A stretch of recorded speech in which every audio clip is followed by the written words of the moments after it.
Get in here, get in here. Honey, Cassie is speaking out. You ain't gonna believe what Cassie is saying now. They are saying Cassie is talking about Jay-Z and Diddy. They both know exactly what's going on with Aaliyah. Don't you know Aaliyah passed away in that airplane? Honey, that was no accident. Cassie overheard Diddy and Jay-Z talking about the whole situation, laughing about the whole situation, drinking about the whole situation. Y'all gotta look at this video. This video tells it all. Don't y'all remember when Lil Rod told us how Diddy, he be so bold and arrogant and he just be talking about the horrible stuff that he have done in the past? Cassie said it's the same thing that happened with Aaliyah. She was over there multiple times and heard Diddy and Jay-Z talking about the situation, honey, and it was not pretty. Y'all gotta watch this video. Make sure y'all like, share, subscribe to the Missy Sweet Spot. Watch this video in entirety because there's some stuff in there. If you're not paying attention, you gonna miss. You gotta listen. All right, make sure y'all like, share, subscribe here. Let's go. According to reports, Aaliyah's case is being re-examined in light of the recent case against Jay-Z. Did Diddy, Jay-Z, and Beyonce really kill Aaliyah? The world is learning that Diddy and Jay-Z were involved in Aaliyah's killing. The plane crash that killed a rising star in the world of music and film. Reaction today after Aaliyah and 8 others were killed when their plane went down. Good evening, I'm Lauren Glassbergen for Sandra Bookman. And I'm Tim Fleischer. The plane, just after taking off for Florida in perfect weather, suddenly plummeted to the ground. Investigators now saying one of the engines apparently failed. Along with 8 passengers, Aaliyah, a young Brooklyn native and a talented singer and actress. Jeff Rossen is live in Times Square with more on her life. Jeff. And Aaliyah had a huge following, not only here in New York City, but nationwide. Only 22 years old, this pop sensation was a popular singer. She was an actress in some movies recently, even a Grammy nominee. Tonight, her family is in mourning. Fans asking, why her? Relatives in shock outside Aaliyah's home on the Upper West Side. The R&B star lived here at the Century, Central Park West at 63rd. She was on a small plane heading to Florida from the Bahamas, where she was shooting a... After becoming buddies in the early 1990s, Jay-Z and Diddy soon began to rule the music business. They first collaborated in 1997 on a song that was included on Diddy's first studio album, No Way Out. They seemed to be working on a lot more than simply music, which is curious. Both Jay-Z and Diddy faced legal troubles in 1999 after Diddy was implicated in a shooting that killed a bystander, and Jay-Z confessed to stabbing. Jay-Z had been actively chasing Aaliyah since she was a kid, but she failed and died 2 years later. Tupac died. And then there was the fight between who was the top rapper now, Nas and Jay-Z. And then the next thing you know, Nas has a nervous breakdown and he's taken out of the game, and it's all Jay-Z. And it's all Jay-Z. It's all Jay-Z. And he was working with R. Kelly, and they were making so many records together. You know, they made all of those records together. They both Aaliyah. They shared so much in common. I want to touch on a friend dying, but even before we get there, I got to ask you about 2001, Jay-Z Unplugged. Yeah. The Jaguar Riders there, Yeah. Heart of the City. Yeah. It's the 21-year anniversary. It's the 21-year anniversary, and I don't think we've seen nothing like that since. And I know you posted it. We're going to talk about the network, but I know you posted it and put it out there. I want you to touch on either the genius or the insanity of Jay-Z. This man, as far as what he's done since then, is, you know, either preordained, destined, or he had a plan, but it seemed like he geared himself towards it, but you were there to witness it firsthand from what he was back then. I just want you to, like, because, you know, not many people have a firsthand account of what this man is doing and what he's about to do. In 21 years, I have never had anything to say about Mr. Sean Carter other than the fact that we had a pleasant working relationship and he was an excellent businessman. 21 years. 21 years. And after 21 years, what I will say to you is this. The first time I ever saw Jay-Z or even heard him spit a rhyme was at an MC battle, street battle in New York. But he didn't show up as Jay-Z. He didn't show up as the hottest rapper on the street. He showed up as the nigga that was with Big L. Rest For in those peace. of you- Rest in peace, Big L. Rest in peace, Big L. One of the That was dopest. since- One of the dopest. Yes. Big L was who put Jay-Z on. Without question. And then Big L died, and then the next thing you know, Jay-Z. And then, you know, he starts clienteling with Tupac and clienteling with Biggie and doing songs with Biggie and building a working, you know, camaraderie with Honeycombs and AKA Diddy. And Why do you give him the honeycombs? Why do you give him honeycombs? because he smacks so sweet.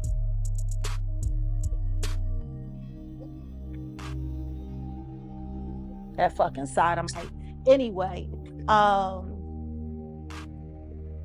so yeah, then, you know, and then Reasonable Doubt was happening, and then Dame's in the picture, and Dame's building Rockefeller, and everybody's talking about Jay-Z. And don't get me wrong, there is nobody who loves Reasonable Doubt more than me.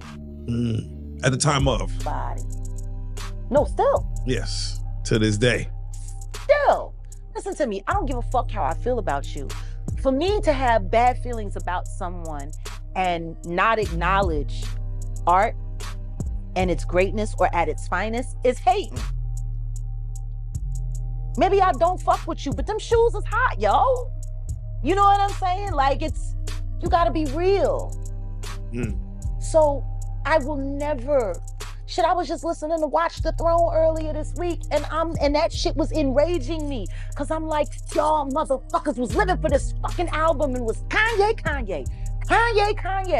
And then all of y'all made all of this money on this motherfucking dude, and now all of a sudden, who, him?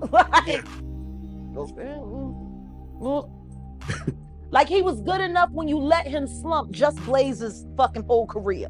He was the shit. That's our issue in the circle. It was worth putting Just Blaze on the line for, because Just Blaze was Rockefeller production until Kanye. Yeah. Who's Just Blaze producing for now? That I don't know. Who? Yeah, about to say that I don't know. And he was there. He was the movement. Where is Just Blaze? Yeah. I mean, he was making Hove's beats. You got Tidal. You're a billionaire. It's Just Blaze? At the same time that R. Kelly, a convicted rapist, was supposedly dating Aaliyah, Jay-Z allegedly attempted to hook up with her. With just her second album at the age of 16, Aaliyah, one of the most talented musicians the industry has ever seen, attained double platinum status. However, Aaliyah tragically died in an aircraft accident while returning from the Bahamas under very suspicious circumstances, 2 months after the release of her third album. According to rumors, her jet was damaged before the journey, and her toxicology testing revealed that she had been drugged before boarding the aircraft. Rumors surfaced at the same time of her passing that she and Jay-Z were dating when Aaliyah was just 19, and Jay-Z was almost 31. Right, alleged that Jay-Z is involved in the trafficking with Diddy. She explains that Jay-Z is directly involved, or he has aided and abetted Diddy doing this over the years. And we know Jack just took the internet by storm by explaining that Jay-Z actually did this to Rihanna when she was 16 years old, and he signed her to Def Jam. And I mean, everyone has been talking about this. Where is Jay-Z now that all this has happened to Diddy? Because before this, they were the best of friends. You would always see them together. And I mean, even 50 Cent is calling this out. And Jack has said for the longest, once all this information about Diddy comes out, Jay-Z will be next, because you can't keep everything concealed like you think you can. And the cookies are crumbling all around them, because now the Dream has been sued for the same exact things that Diddy has. And when you read this lawsuit, some of the things being alleged in this lawsuit against the Dream are so similar to the lawsuits with Diddy. And the Dream has worked for Jay-Z and his artists like Beyonce and Rihanna for years. The Dream actually wrote a lot of songs for Beyonce's Renaissance album, and in 2020, he actually won a Grammy for this. And Jag explained now what we need to do is get all these other victims to actually come forward and explain things that happened to them, because if not, they're going to end up going missing. Sean Carter is responsible for enacting Hype Williams to put Aaliyah on a faulty plane and move her out the way as punishment for rejecting him, and so he could level up Beyonce, who's struggling. Let's just say allegedly that happened. Now I want you to think about 106th and Park with Mary J. Blige. Ray, who was a victim of Sean Carter. Mary J. Blige, who was a victim of Sean Combs, are sitting there talking about the death of Aaliyah amongst each other. Think about that. You got a Diddy victim, you got a Jay-Z victim, you got a superstar. They know what happened. And yet, they sit there and have that conversation like they didn't know who did it. Jaguar Wright, who really worked with Jay-Z at the time these charges occurred, said that everyone close to Jay-Z and Beyonce knew that Jay-Z had plotted the murder of Aaliyah. Beyonce was worried that Aaliyah would overrun her, and Jay-Z hated that Aaliyah had rejected him. Because for 4 years, I've been screaming, not just Diddy, but Diddy and Jay-Z are monsters. And the victim-making machine kept going on. Jay-Z has been notable by his silence since these charges were brought against Diddy. Why do you think that is? Because that's what he does. He starts little fires everywhere, forces everyone involved to go and carry water while he sneaks away without a response. That changes now, Sean. You must respond. You have no choice. Harvey Weinstein, Jeffrey Epstein, Robert Kelly, Sean Combs have one person in common, professionally and privately. Sean Carter. This has been a fist of tyranny that has been punching through our culture and our society for decades. It must stop. There's been obviously a lot of there's been a lot of rumor mill about what has happened in the rap world. A lot of allegations of the misogyny in the lyrics clearly was based on a general misogyny towards women away from the music, and that clearly seems to be borne out by these charges against Diddy, which if he's found guilty of all this, he's never coming out of prison. How dangerous do you think? Thank God. How dangerous do you think he is as a person? I think he's one of the most dangerous people I've ever met. A lot of people have been questioning, well, she doesn't really know him. She has no knowledge of him. She doesn't have a picture with him. I'm smarter than Claudia Jordan. I would never take a picture with the devil. Everyone knew he was the devil. He's been the devil for 30 years. He's been covered and protected by not only Clive Davis, but Lucian Grange.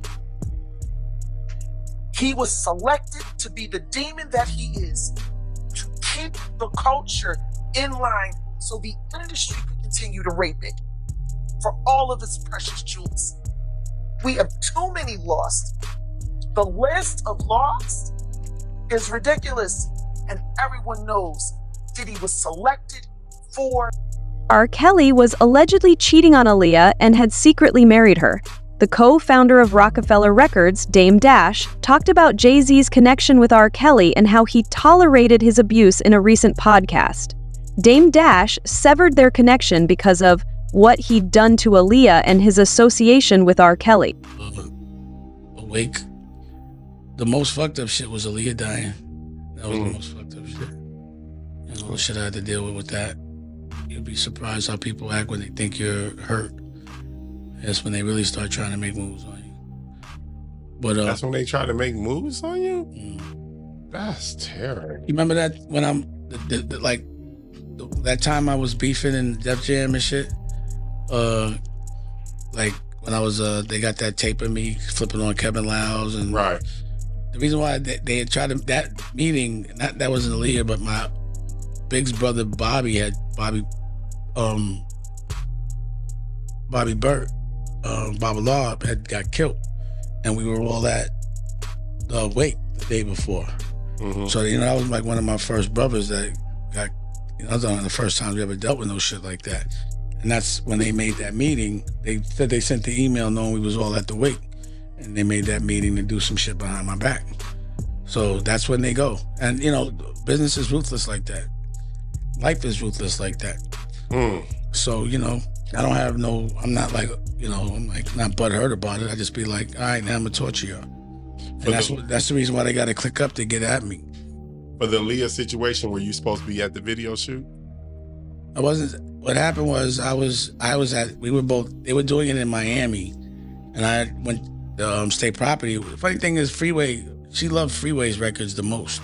Like that was her favorite artist. So I had them out there in the house making an album or a record together, and so I flew out there with my kids so that I could bring Aaliyah to make the record.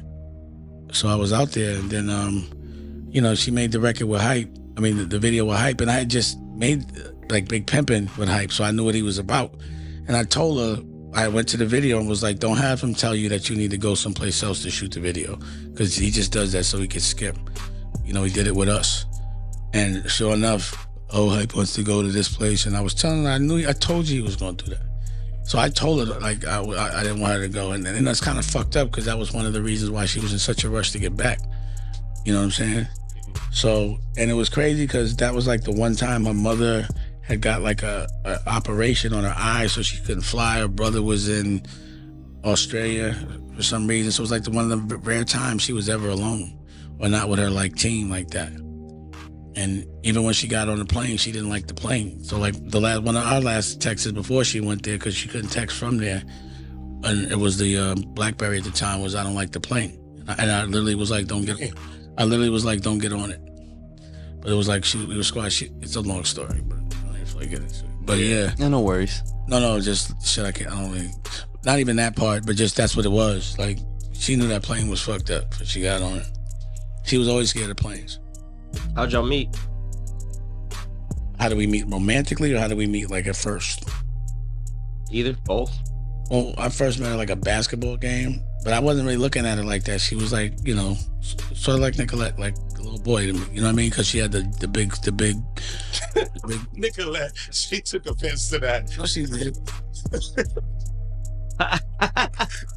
I was trying to get the narrative out for you. Don't you want that narrative? That's what I'm saying. I be wanting to. Like, you're gonna be. Are you a lesbian or are you not? Like, what are you doing right now? You know what I'm saying? What are we appealing to? So, I didn't look at her like that because she was like a tomboy. She was little to me. But then one time, she was. I guess we had the same bookkeeper, and I walked past. And the thing about Aaliyah was like every time I saw her, she looked different. So she had different looks every time, and I was like, "Who the fuck is that?" And then I realized it was Aaliyah, and then I just threw my A game. And then, I guess Jay was trying to get at her as well, and I didn't know. And then she, like, it got brought up, and I was like, "Fuck both of y'all." But it never worked out for them, and we were both like trying to get at her. I like kind of eased up, but then we ran into each other. It's a long story. So you and Jay was both getting at Aaliyah, obviously. Everybody was getting at Aaliyah, bro. Right. She was like, she'll go to dinner with a nigga, but she wasn't going to just be smashing. So that was like the big deal, like who could get with Aaliyah. You know what I'm saying? We all put like. Was he bitter? Aaliyah realized something was wrong with her jet when Hype took over the most important plane she was meant to be on. Dame Dash said that Jay-Z was furious when Aaliyah chose to date him instead of him, and that everyone in the industry was after Aaliyah. 10 years ago, Dame was outspoken about all of this, but nobody paid him any attention. Every single thing that happened in Rockefeller was basically my idea. But yeah, homeboy did his job, he rapped. How did State Property come about? Well, that's my model for music. If you want to break a record, I just looked at who was the most successful. So, you know, whether you like it or not, Elvis was one of the most successful. And the same time Elvis was the #1 rock and roll artist, he was the #1 actor. You look at Prince, Purple Rain, right? You look at Diana Ross, she made movies. You know, the ones and the artists that you remember are the ones that made movies. That's how you break, you know, any group. So Rockefeller, we broke with, because we were in trouble until Streets is Watching. You know what I'm saying? Big trouble. And, you know, when State Property, I gave him the name State Property because they were always in jail. Every one of them except Freeway always had a case. So he's like, yo, we might as well just call y'all State Property. And it was about making a movie, and in the movie, putting all the crew in there, putting all the clothes, you know, it was based, it was inspired by things and true events that had actually happened, but then it got completely exaggerated and turned into straight fiction.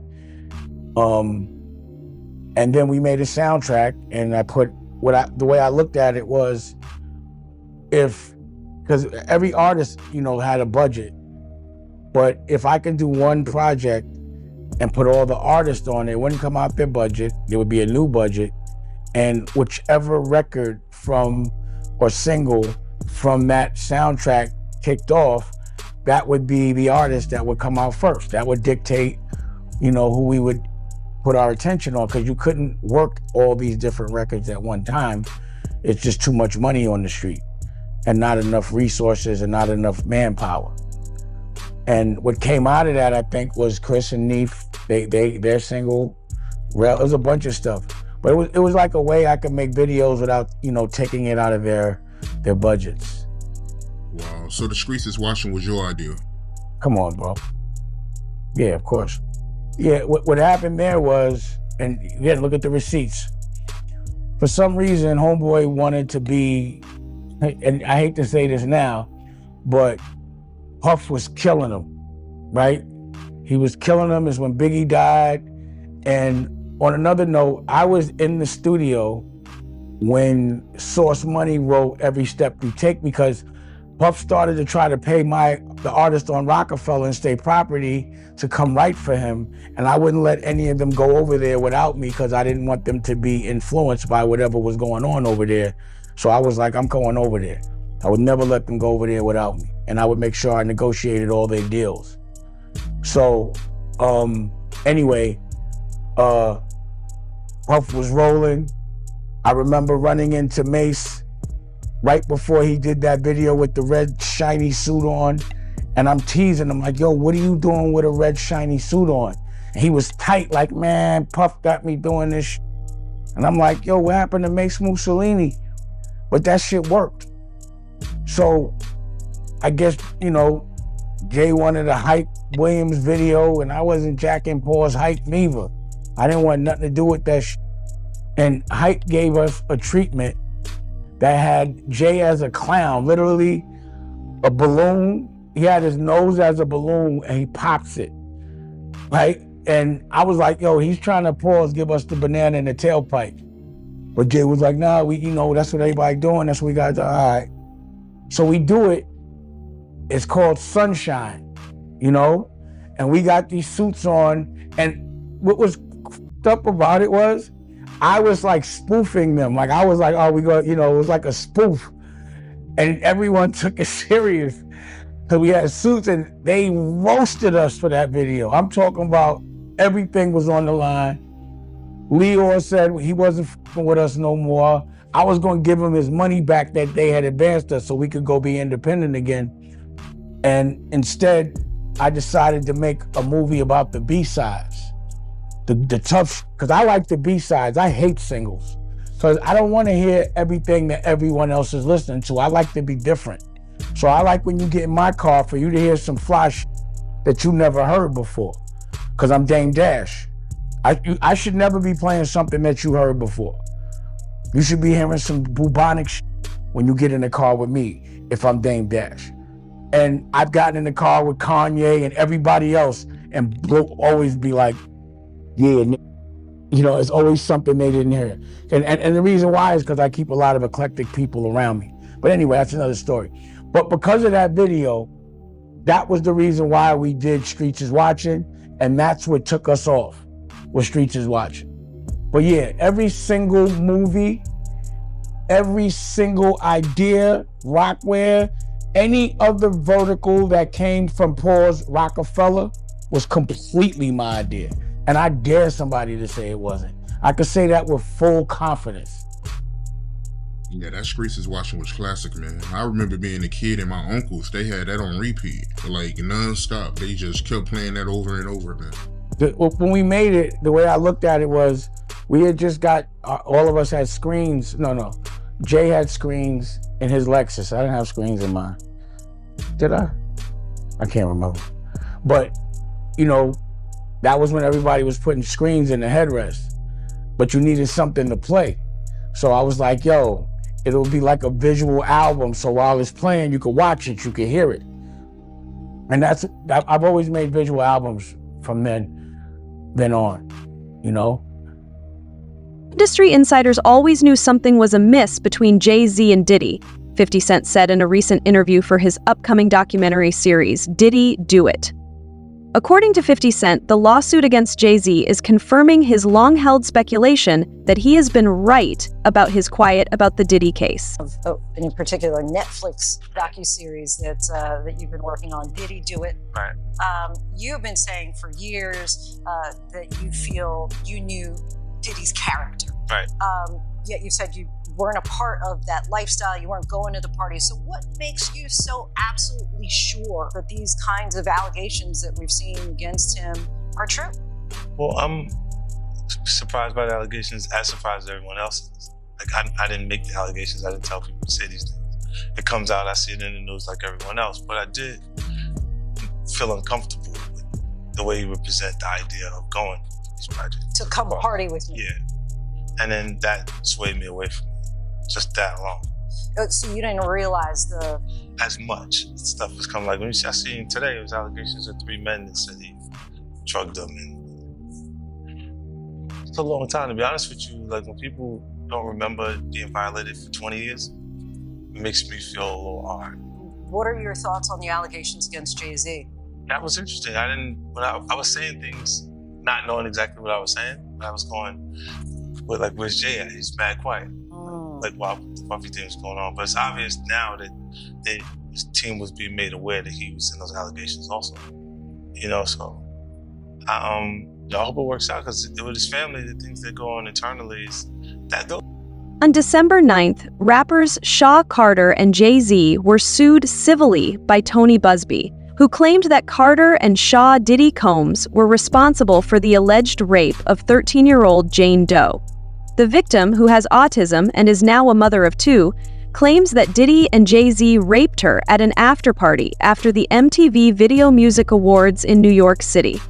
Busby claims that she is prepared to come forward and even submit to a polygraph examination.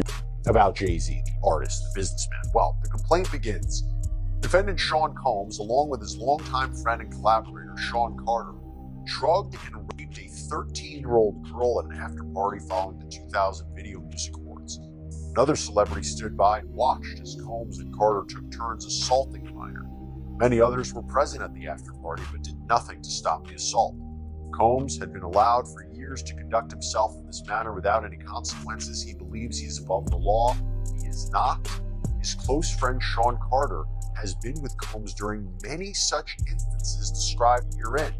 Both perpetrators must face justice. So that seems to suggest that Sean Carter, Jay-Z, was not only present or participated in this alleged, but essentially a crime, but for other instances. And that's really interesting. That's why I bring up this idea of, could he be hit with more lawsuits if you take these allegations as true? Now, the complaint goes on to say, Combs and Carter were not simply occasional collaborators in the music industry. The two men developed a close friendship that has been well documented from the late 1990s to the present.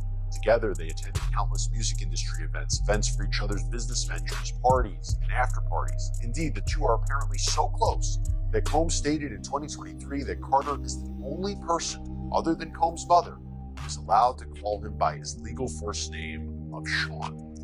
In 2000, near the height of their fame, power, and influence, Combs and Carter attended the 2000 Video Music Awards in New York City. Afterwards, Combs hosted an after-party for many of the most famous celebrities in the music and entertainment industries, including Carter, which is where the events alleged in this complaint occurred. I should also say that Busby also used this complaint to address an alleged harassment campaign that he claims Jay-Z started after Busby reached out about his involvement in the suit. The complaint reads, Carter was identified in plaintiff's original complaint as Celebrity A. Prior to the filing of this amended complaint, Carter received a letter from plaintiff's counsel requesting a mediation to resolve this matter. Upon present information and belief, Jay-Z responded to said letter by not only filing an utterly frivolous lawsuit, I mentioned before, but by also orchestrating a conspiracy of harassment, bullying, and intimidation against plaintiffs' lawyers, their families, employees, and former associates in an attempt to silence plaintiff from naming Jay-Z herein. This effort was meant to scare plaintiff and to discredit her counsel. That effort failed. Indeed, plaintiff chose to file this amendment as a result of the egregious conduct perpetuated. The shocking details of the case against Diddy and Jay-Z demonstrate that they are dangerous people who will stop at nothing to achieve their goals. More significantly, though, this case demonstrates that Diddy wasn't working alone, since people who attended his parties were aware of what was happening and not only led it to occur, but also assisted Diddy and Jay-Z in avoiding prosecution. Plaintiff recognized many celebrities as she entered what appeared to be a large living room or foyer containing a large crowd. Plaintiff attempted to mingle in the crowd and talk to several of the celebrities that she recognized and whom she wanted to see at the VMAs. Waitstaff circulated throughout the room, carrying trays of drinks, and loud music played throughout the venue. Plaintiff observed widespread drug use, including marijuana and cocaine. After attempting to talk to numerous celebrities, plaintiff accepted a drink from one of the waitresses, circulating the crowd. The drink was a reddish-yellow mixture that tasted like orange juice, cranberry juice, and something bitter. After drinking just a portion of that drink, plaintiff began to feel woozy and lightheaded, making her need to lie down. A photograph of an actual exemplar container used by Combs and/or his agents/employees to insert GHB into alcoholic drinks is seen below, and these are the photos included in the lawsuit that show a small plastic container that the plaintiff claims contained drugs at the party. The woman, remember, who claims she was 13 at the time, says she felt woozy and went to look for a place to lay down. Soon after, Combs entered the room, along with defendant Carter and a female celebrity, Celebrity B. Plaintiff immediately recognized all three celebrities. Combs aggressively approached plaintiff with a crazed look in his eyes, grabbed her and said, "You are ready to party." Combs then threw plaintiff toward a wall, causing plaintiff to fall. Plaintiff got up and stumbled, at which point Combs grabbed her again and threw her on the bed. At that point, Carter began removing plaintiff's clothes as she grew more and more disoriented. Plaintiff was held down by Carter as he vaginally raped her, while Combs and Celebrity B watched. After Carter was finished, he stepped back toward the wall. Combs then stepped forward and vaginally raped plaintiff while Carter and Celebrity B watched. Combs then knocked plaintiff down and attempted to force plaintiff to perform oral sex on him. She fought back, standing up quickly and punching out at the same time, hitting Combs in the neck. Taken aback, Combs... Courtney, a close friend of Diddy's ex-wife Kim Porter, gave the FBI video of Diddy, Jay-Z, and other celebrities. Eventually, Hollywood's largest sex trafficking network will be uncovered. Include descriptions of what the witness says he saw on those tapes. So I asked him about that, and he answered what he could, given the limitations imposed on him after testifying before the grand jury. Out of those 8 videos, 8 celebrities, 6 men and 2 women, how many of those 8 celebrities were close to being underage or potentially underage? 2 males. 2 males. And of those 8 celebrities, how many of them were intoxicated or under the influence of drugs?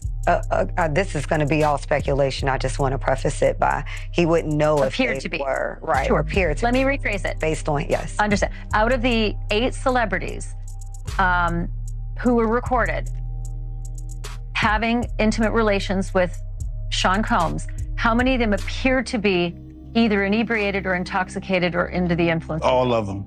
All of them.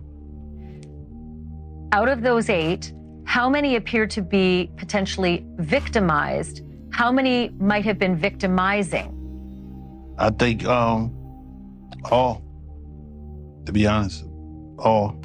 Were victims? They victim. Perpetrators. They were all 8 were victimized. Yeah. Meaning this was happening to them and they were inebriated.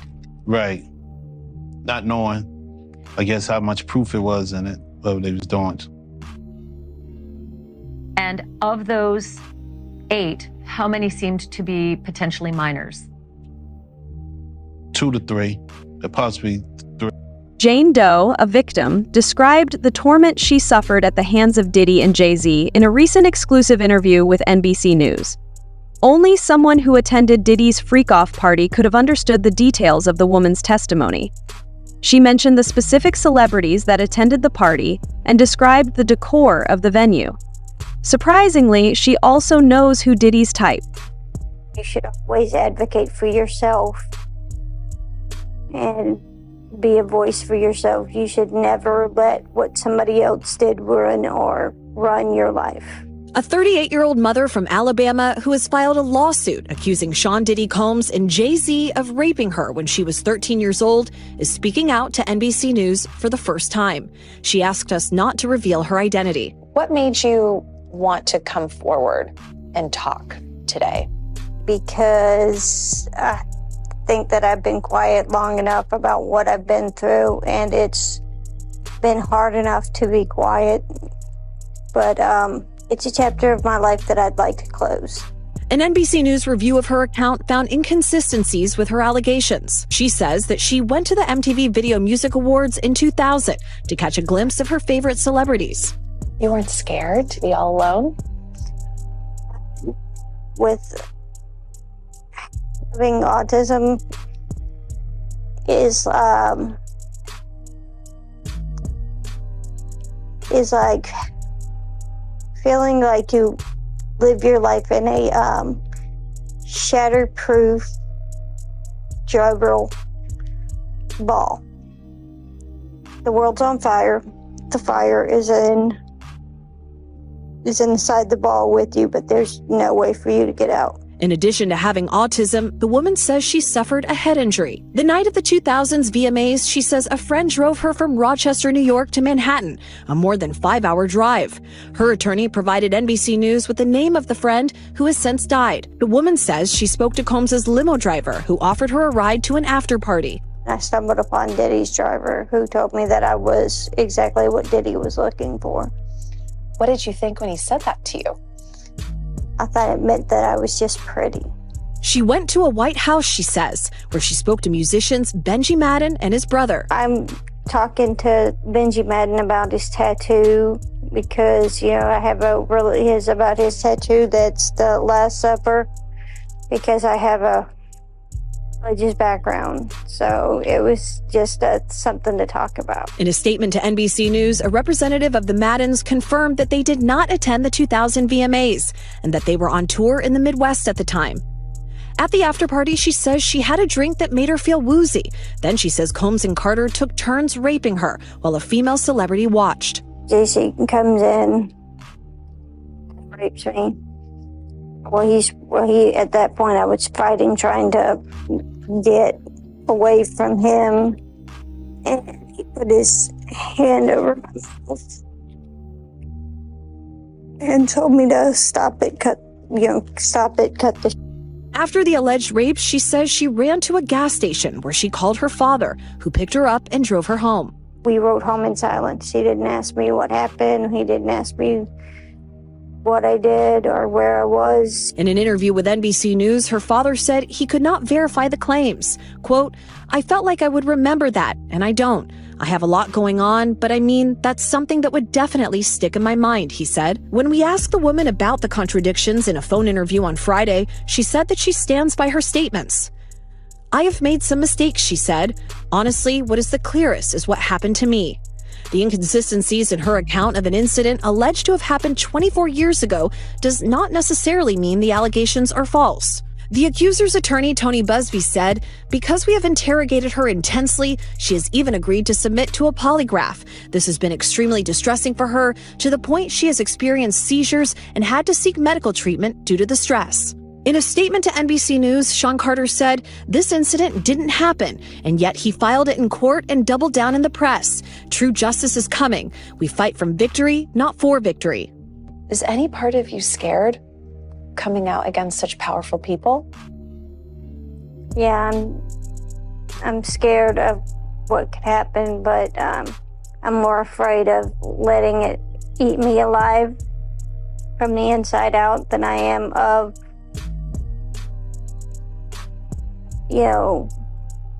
being chastised by their fans. The two individuals who have confirmed the existence of Diddy's freak-off films are Tanya Wallace, Diddy's former party planner, and Harvey Levine, executive producer of TMZ. While attending several of Diddy's parties, Tanya claims to have witnessed a group of people gathered around minors who were being assaulted by these celebrities, but no one intervened to stop it. They have both viewed the recordings. However, Harvey Levine claims that the movie he watched also had a threesome with minors. And I want to start with Tanya Wallace, who claims she's been at a freak-off and said she saw children, and it was hard for her to say it. It was very hard for her to say it, Ashley. So what she said was that she was flown out from LA to Miami by the Saudi prince. And they ended up eventually on Star Island at one of Diddy's parties. She says, among many other things, I mean, she goes into detail. This, she says, happened in 2018.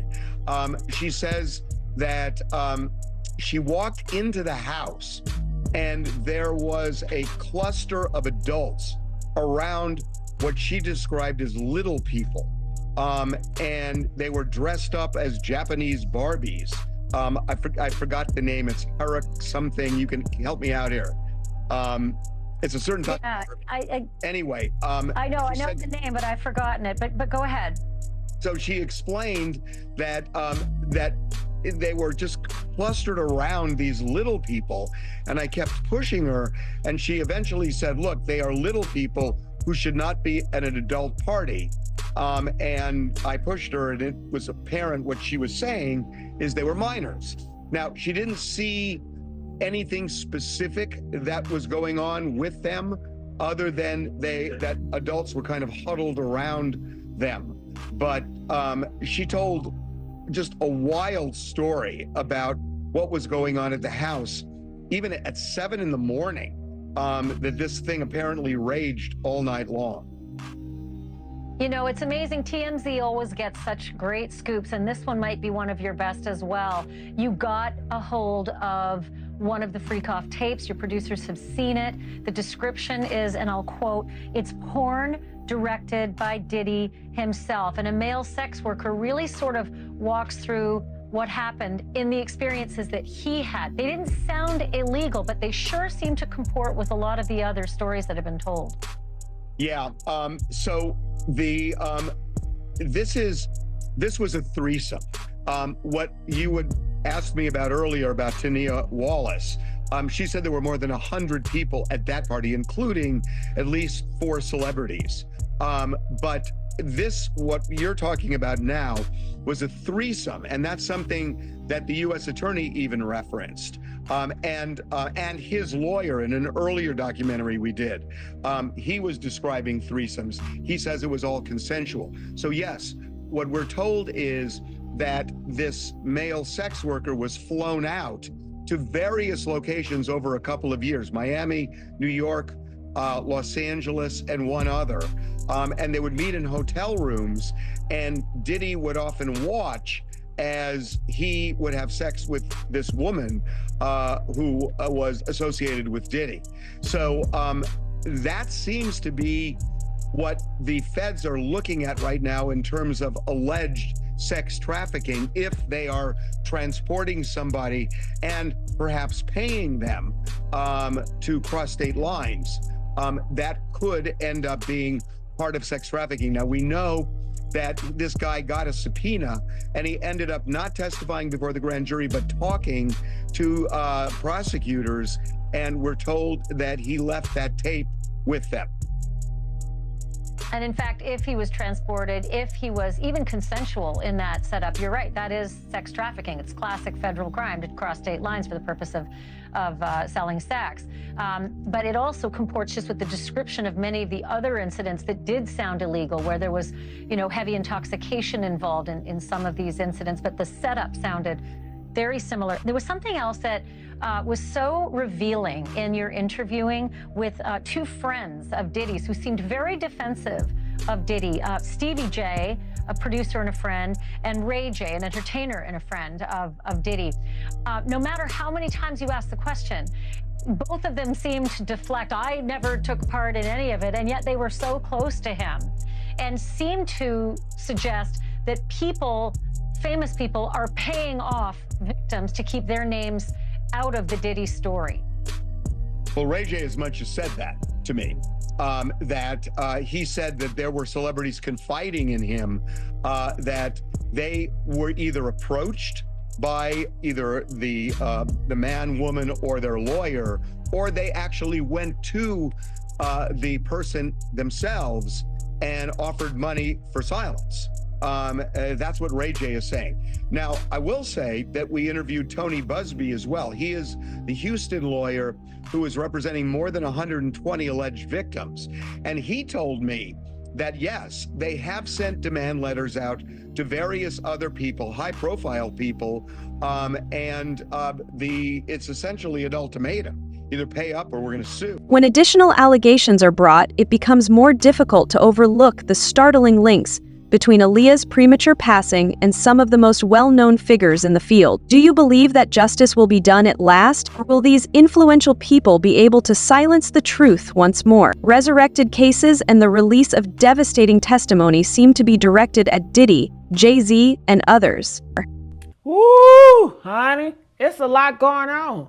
Comment, let us know what your thoughts are, and I'll see you guys on the next upload.